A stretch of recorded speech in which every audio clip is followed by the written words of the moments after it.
komine Isare yo mu ntara ya Bujumbura kwigenekerezo rya 4 Nyakanga no mwaka aho umukuru n'amankenguzamateka nyakubahwa Emmanuel Sinzohagera yari yitavye igikorane catunganijwe n'abakozi b'Imana bavuka kuri uwo mutumba mu ntumbero yo gushimira Imana ko yabazigamye kuva mu mwaka w'1993 gushika muri uno mwaka 2020.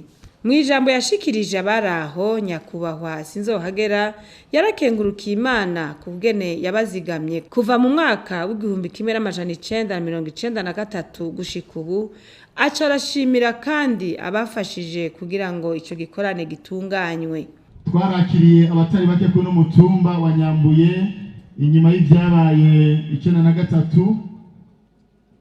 Murazi intambara yakurikiye, murazi amaraso yaseseye kuri no mutumba aho nyene nubatse hariho position y'abasirikare kandi ndazi yuko hariho benshi bahakubitiwe bahaririye, ariko ndashimana yuko aho abantu baririye ariho twubatse igicaniro cyo gushimira Imana. Aho abantu bakubitiwe twashinga igicaniro cyo kwambariza kw'Imana kugira ngo ahari amarira umunezero uhaze. Turavuga duti rero ni ngombwa ko tuza tugashima Imana. Ubwa mbere tugakenguruka Imana ko yatuzigamye, ubugira kabiri tugasenga amasengesho guhumanuza uno mutumba kubera hari amaraso yasesege kuno mutumba. Tutifuza yuko yohava agira ingaruka mbi ku rubyaro rwacu, ku bana n'abuzukuru n'abuzukuruza kubera hari amaraso yasesege kuno mutumba. Turavuga duti ni ngombwa nk'abakozi b'Imana ko tuzofata iminsi 3 yo gusenga no guhumanuza uno mutumba, mbere duhumanuze intara yacu, duhumanuze ikomine yacu n'igihugu cyose tugihumanuze. Haleluya! Twabikoze nk'abakozi b'Imana, ariko kandi tuvuga duti ni byiza gushimira Imana. Ni byiza ko uko byagenze kose hari igikorwa Imana yakoze dukwiye gushima, dukwiye gukenguruka, kuko byari gushoboka aba bari kuno mutumba bose bakicwa, ariko kubona twarazigamwe suko twari beza, suko twari tugorotse gusumba abandi, n'ubuntu gusa n'imbabazi Imana yatugiriye. Niyo mpamvu twimbere n'abakozi b'Imana ati uko biri kose hari igikorwa gihambaye Imana yakoze kuno mutumba. Reka tuze twegerane dushimira Imana. Rero tubitegura by'ukuri nta nteguro n'imwe yari ihari yuko Imana izoba yanteye iteka yanteye, kuko n'intonde z'abakenguza amateka ntizari bwasohoke, ntibyari bwanakogwe. Intonde z'abashinga amateka na zindi zari bwakogwe. Murumva yuko nta byiyumviro byarimwo bijyanye n'ibyo turimwo uno munsi, ariko ko Imana yabikoze.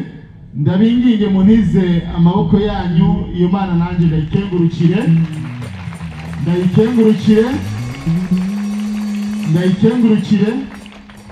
kandi munize amaboko yanyu nkengurukira Imana yakoresheje kugira ngo banyiyumvire ko nabo nyene ndabakengurukire. Umukuru n'amankenguzamateka yahimirije abari bitavye ico gikorane kwijukira ibikorwa vy'iterambere. Abatowe nabo abahanura ngo babe abavyeyi babene gihugu mu kubatunganiriza. Nyakubahwa Sinzohagera yarangije ijambo ryiwe atanga n'izindi mpanuro zijanye no kudakora amakosa, kudafata minenerwe ikibazo c'amahoro n'umutekano no kurwanya ikiza ca coronavirus. Ibisigaye bavukanyi duhamagarirwa gushigikira leta yacu, leta mvyeyi, leta nkozi, leta nsenzi. Abene gihugu twese turahamagariwe gushigikira leta mvyeyi, leta nkozi, leta nsenzi irongowe na nyine cyubahiro General Major Evariste Ndayishimiye. Ni leta yiyumvira ko canke yifuza yuko umwene gihugu wese yotunga agatunganirwa. Ni leta ifise ivyiyumviro bivuga biti umunwa wose uronke icurya kandi umufuko uronke ifaranga. Ibyo navyo nta kundi twobishikako atari ugukura amaboko mu mpuzu tugakora, tukagwiza ibikorwa. Duherutse kurangiza amatora, twaritoreye indongozi nshasha haba ku rwego rw'imitumba. Hanagira nsabe abo twatoye kuri uno mutumba baze batubere abavyeyi koko. Ntidukeneye kumva indongozi ziturongoye ku mutumba zinyanyasa bene igihugu, hakubatunganiriza zikabasaba ibiturire, zikabasaba amacupa, ukamenga urubanza n'ubw'umuntu yifise gusa.